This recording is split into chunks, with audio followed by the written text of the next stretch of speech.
Hey everyone, I'm on a mission to hit 1,000 subscribers, and I'd love your help to get there. If you're enjoying the content, do me a favor. Hit that subscribe button right now and join the family. Nobody in Cleveland saw it coming. One minute, the Browns were preparing for a mid-season film review. The next, their franchise quarterback had detonated the entire organization from the inside. It started quietly, a tense meeting, hushed voices, the kind of atmosphere where everyone in the room knows something's about to break. And then, it did. Reports claim that Shedeur Sanders, calm but unwavering, stood up and issued an ultimatum that sent shockwaves through the facility. Trade me or deal with the fallout. That single sentence didn't just rattle the locker room, it shattered the illusion of control that Cleveland's leadership had been clinging to all season. Within hours, word spread like wildfire.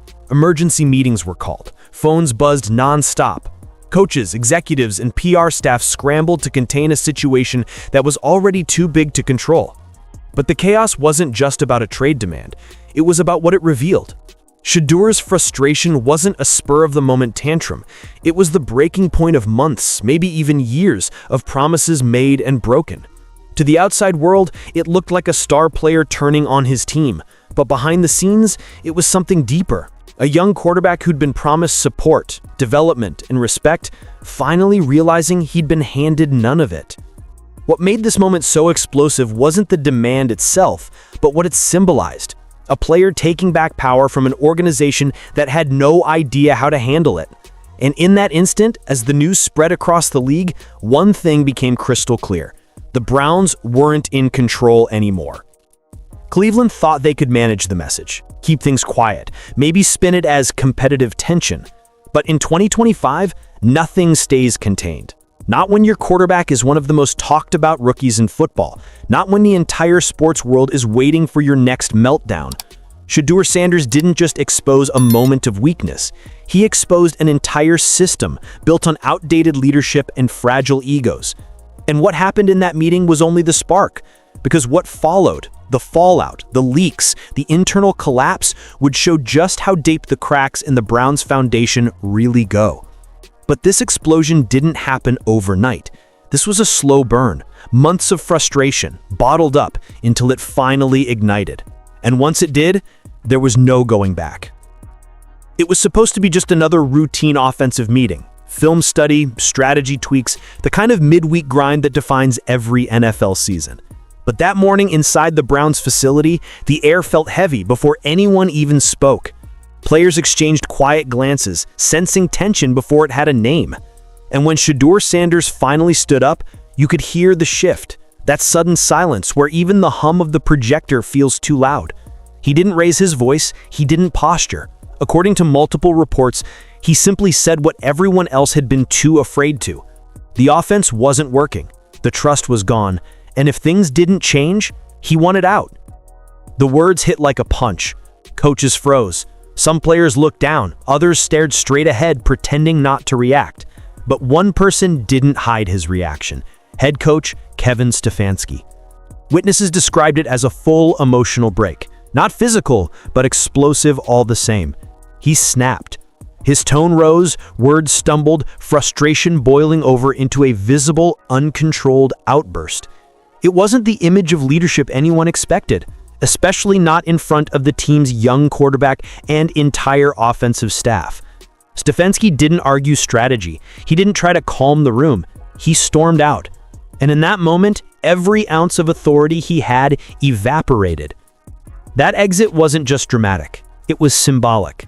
The man meant to lead had walked on his players, leaving behind silence, disbelief, and the quarterback he just alienated in front of everyone. For a few long seconds, no one said a word. Then quietly, someone muttered what everyone else was thinking. It's over. Because when your coach loses composure in front of your locker room, it's not just a bad day. It's a full-blown fracture. And when that fracture involves the face of your franchise, it spreads fast. Within hours, phones buzzed. Players texted agents. Staffers whispered about what really went down. Details leaked first as rumors, then as headlines. And by sunset, every sports network in America had the story. The Browns' star quarterback had challenged his coach, and the coach walked out. That's not something you spin or contain. That's a leadership crisis live on display. But here's the thing. Shedeur's message wasn't about ego. It wasn't a stunt or a power move. It was a cry for accountability from a player who'd done everything asked of him and watched the system crumble anyway. He wasn't the problem. He was pointing it out. Yet instead of listening, Cleveland's leadership reacted with emotion, pride, and panic, proving his point in real time. And as the news spread, so did the fallout. The locker room was divided. Veterans whispered about losing faith. Younger players wondered if they'd just witnessed the end of their season before it even hit mid-year. What happened in that room didn't just expose tension, it showed how fragile the Browns' foundation really was. But this meltdown didn't come out of nowhere. It was built piece by piece, promises made, ignored, and finally broken. And when you trace it back, you find the root of it all, a slow betrayal that turned a star player into a rebel. Every explosion starts with a spark, but the truth is, this one had been smoldering for months. Long before Shedeur Sanders stood up in that meeting, before Kevin Stefanski lost his composure, before the headlines and trade rumors, there were signs. Small ones at first, ignored suggestions in film sessions, quiet frustration after games, sideline conversations that didn't go anywhere. Shedeur came into Cleveland expecting partnership. He left college known not just for his arm, but for his poise, his preparation, his leadership. He wasn't some rookie desperate for attention.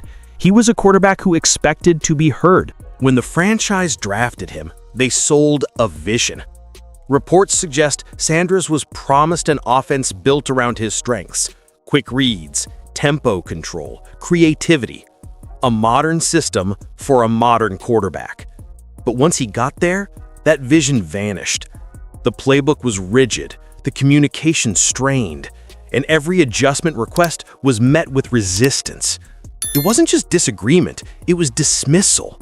Week after week, Shedeur watched his ideas brushed aside, his confidence chipped away, his input treated like interference. At first, he stayed quiet.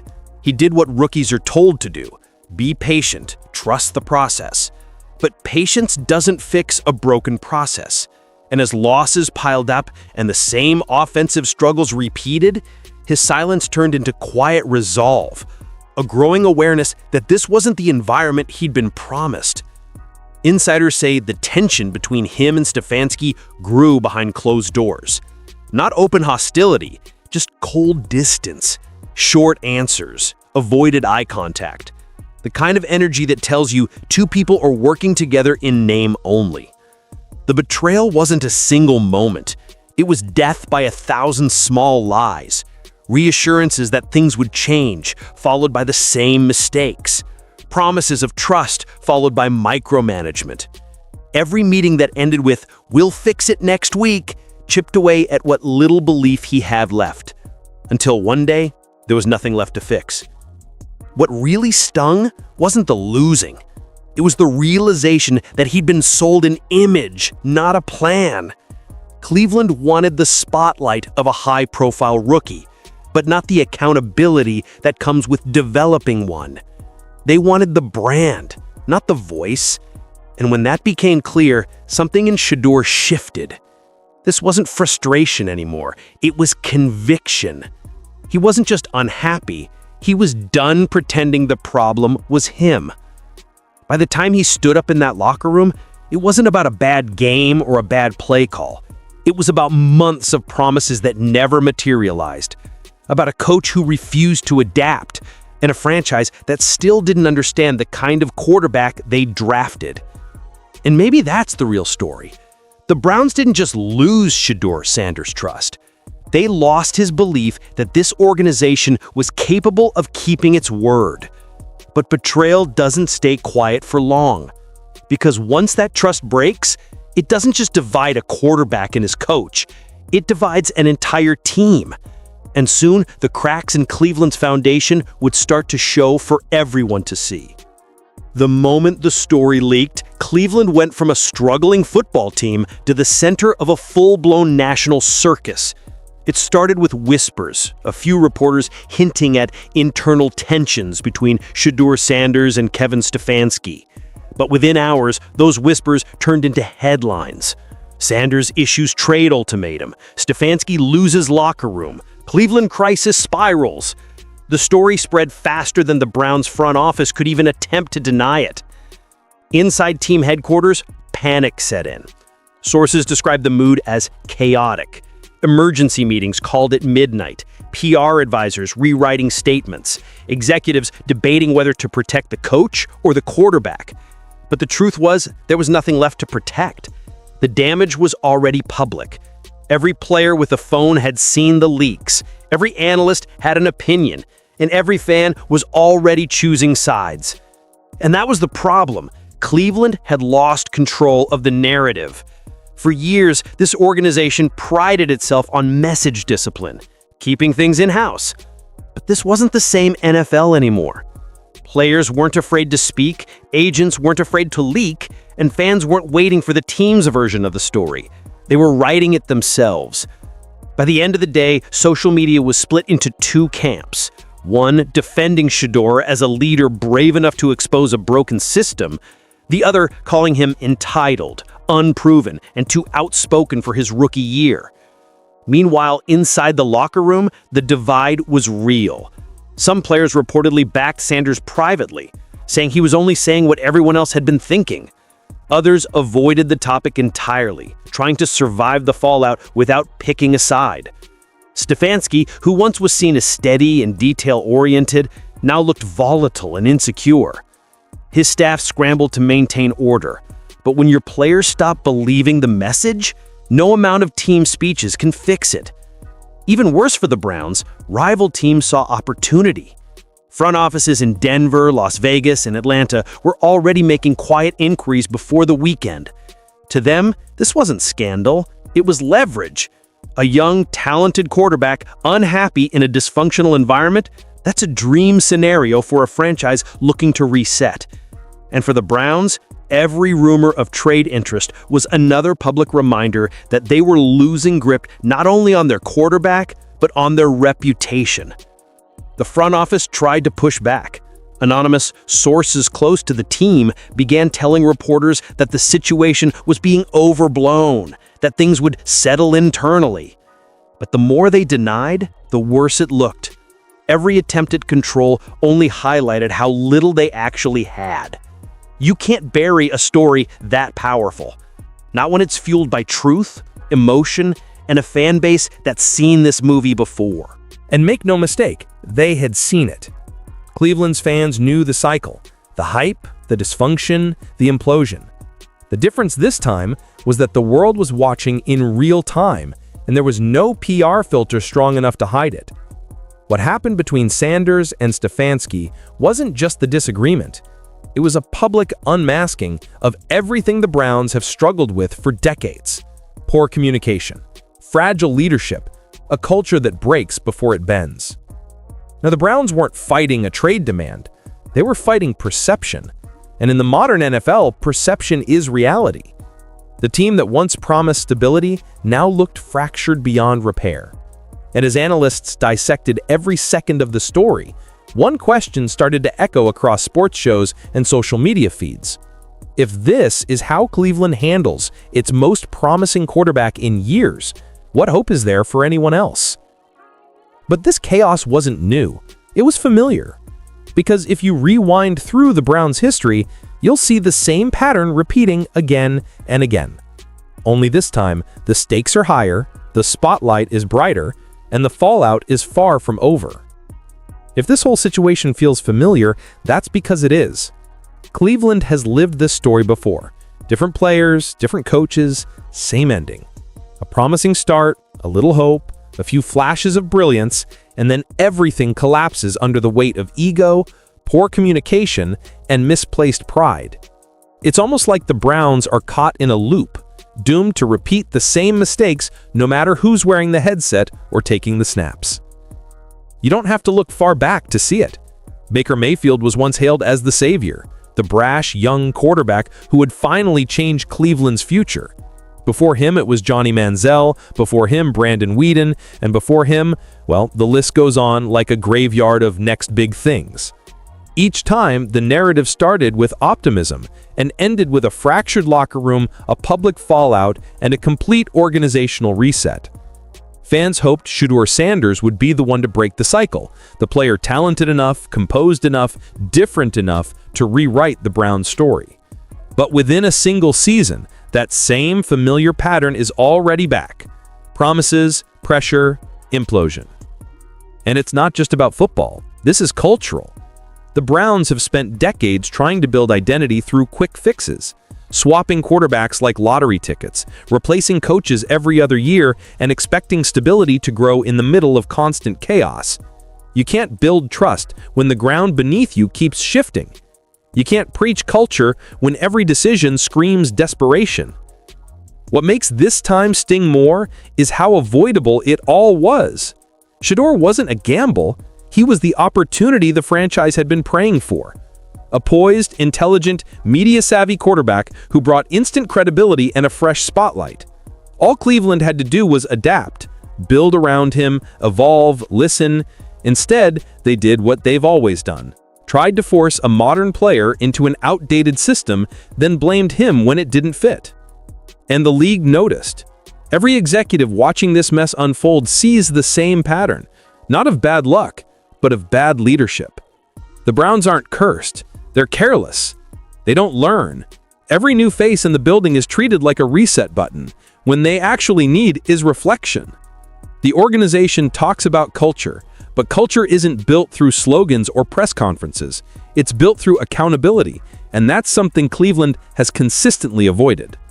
The saddest part is, the players know it too. Behind the scenes, veterans whisper that this feels like the old Browns again. Younger players, drafted full of excitement, now walk on eggshells, careful not to be the next headline. And as the team fractures internally, the same question hangs in the air like a curse no one wants to say out loud. How many times can a team start over before it loses itself completely? This is the cycle the Browns can't seem to escape. Hype, hope, collapse, rebuild. Every few years they promise this time will be different. Every time it's not. But what's unfolding with Shedeur Sanders isn't just another iteration of that story. It's the moment the pattern finally caught up to them. Because this time, the player fighting back isn't some anonymous draft pick or unproven rookie. He's a name, a brand, a voice the entire NFL listens to. And as this story spreads across locker rooms and front offices, other franchises are watching carefully. Because for the first time, it's not just Cleveland's history repeating. It's the league itself evolving around them, leaving them behind. And while the Browns are stuck in old habits, other teams see what they don't: opportunity. Because when one franchise loses control of its future, there's always another waiting to take it.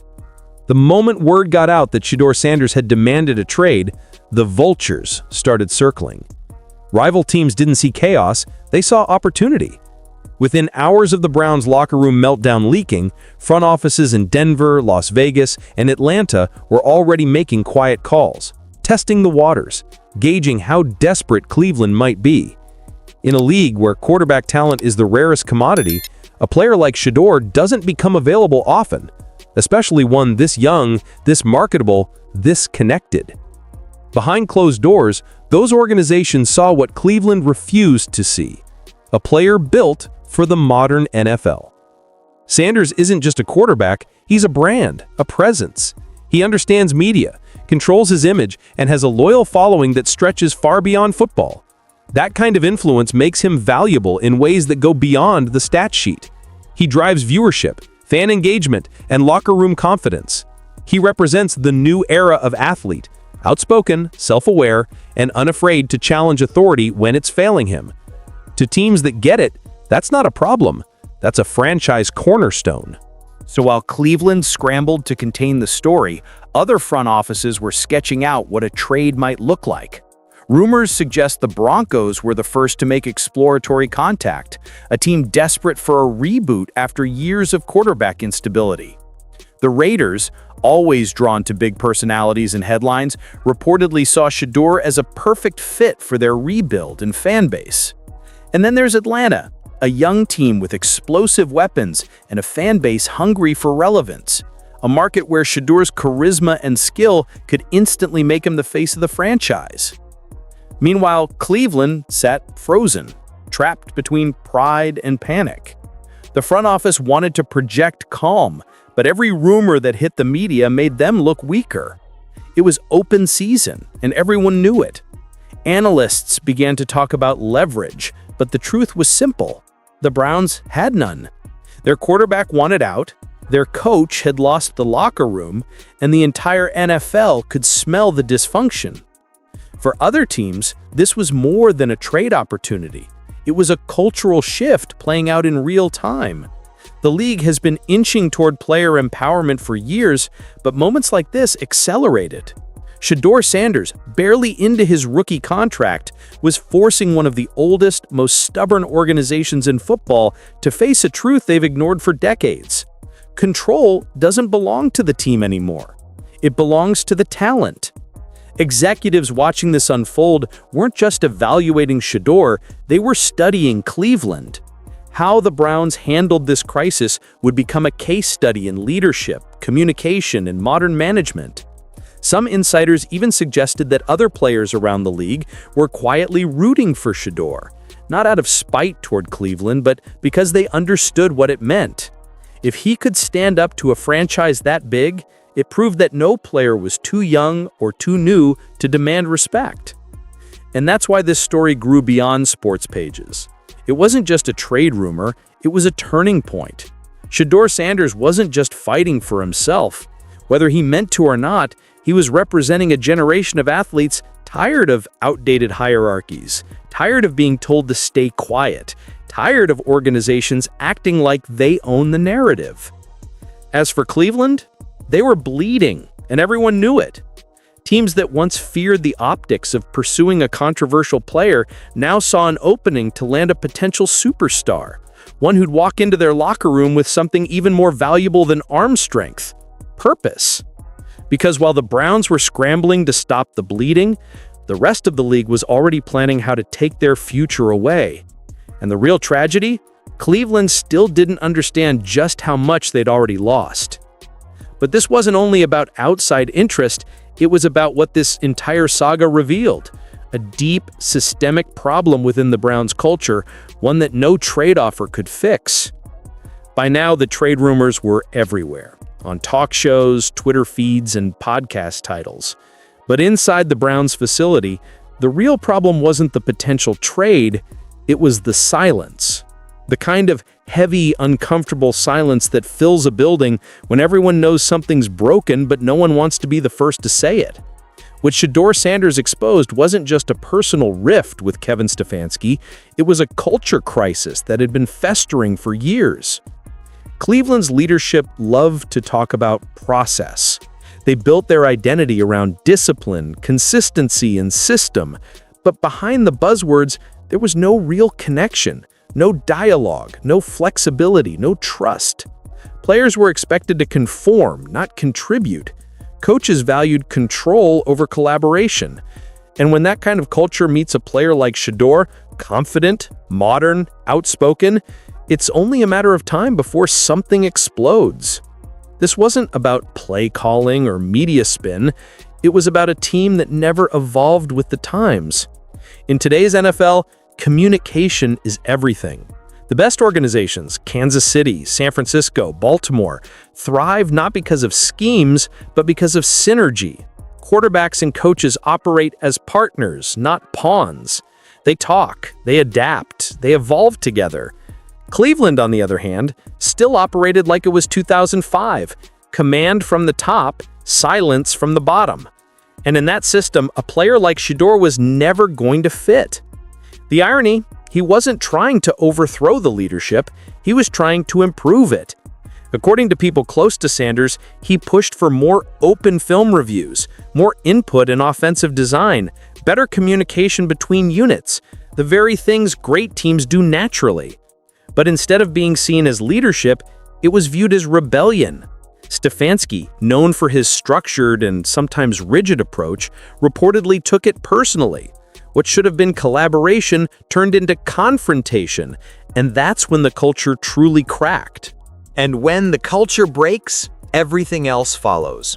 Veteran players start questioning loyalty. Young guys stop buying in. Staffers start whispering about who's next to go. The locker room doesn't explode all at once. It erodes from the inside. Every team meeting becomes tense. Every interaction feels forced. Every win feels temporary. The worst part? Cleveland's front office tried to treat the situation like a PR issue instead of a culture issue. They thought they could manage it with statements and damage control, but you can't manage trust. Once players stop believing the people above them have their backs, it's over. That's not a theory, it's history. And that's what makes this moment different. Because this isn't just a rough season or another rebuild. This is an identity crisis. The Browns don't just need a new playbook, they need a new philosophy. One that understands that players today aren't just athletes, they're brands, they're leaders, they're voices with platforms louder than the teams. And ignoring that reality isn't strength, it's weakness. Shedeur's standoff with Cleveland is bigger than one franchise. It's a mirror being held up to the entire league. It's a warning shot for every old-school organization still clinging to control instead of connection.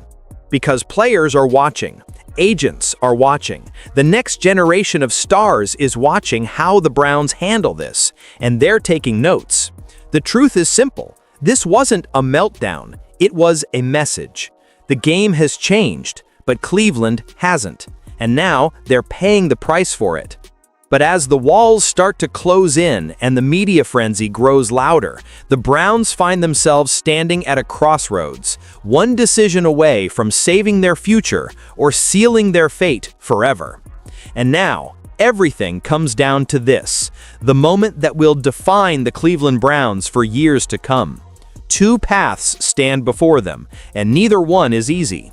On one side lies accountability, a complete teardown of the leadership structure, and a commitment to finally build around the quarterback they claim to believe in. On the other side lies stubbornness, the familiar path of denial, damage control, and repeating history. The difference this time is that the whole world is watching to see which version of the Browns shows up.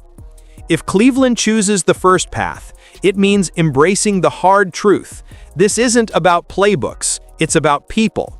It means letting go of Kevin Stefanski, admitting that structure without communication is just control in disguise, and giving Shedeur Sanders what every great quarterback needs: trust, flexibility, and partnership. It means building a system that fits him, not forcing him into one that's been broken for decades. It means evolving into the kind of franchise that players want to play for, not one they warn each other about. But if they choose the second path, if they double down, spin the narrative, and treat this crisis as just another media storm, then they're not just losing Shedeur, they're losing the future. Because if Sanders leaves, he won't just walk out as another disgruntled player. He'll leave as proof that Cleveland still doesn't get it. And when that happens, no draft pick, no press conference, no next man up mentality will undo the damage. The league will remember. Players will remember. Agents will remember. And every free agent who has a choice will think twice before signing with a team that couldn't protect its own quarterback from its own dysfunction. That's the reality the Browns are standing in right now, one decision away from evolution or extinction. Because this is bigger than a trade request. This is about a franchise staring down its reflection and finally deciding whether it wants to grow up or keep pretending that tradition is the same thing as progress. For Shedeur Sanders, this isn't about ego or rebellion. It's about respect, the kind that can't be faked in press releases or patched up with apologies. He gave Cleveland a chance to build something special, and instead, they gave him chaos. Now, whether he stays or goes, his message is clear: adapt or get left behind. And maybe that's the lesson not just for the Browns, but for the entire NFL. The old ways don't work anymore. the silent rookies, the unquestioned coaches, the my way or the highway culture, it's over. The modern game belongs to those who listen, who evolve, who understand that leadership isn't about control, it's about connection. So here they are, the Cleveland Browns, once again standing at the edge of reinvention. One choice leads to rebuilding trust, rewriting reputation, and maybe, finally, breaking the curse. The other leads to the same place they've been for decades, back at square one with another shattered promise and another jersey burned by another fan who believed this time would be different. Because in the end, this isn't just about football. It's about identity. And until the Browns figure out who they really are, the team of the future or the ghost of the past, they'll keep living the same story, season after season. So what's next? That depends on who blinks first, the quarterback demanding change or the franchise too afraid to face it. But one thing's for sure, whatever happens next will define not just Shedeur Sanders' legacy, but Cleveland's. Because in the modern NFL, the teams that listen win. The ones that don't, they fade, faster than a headline, and just as easily forgotten.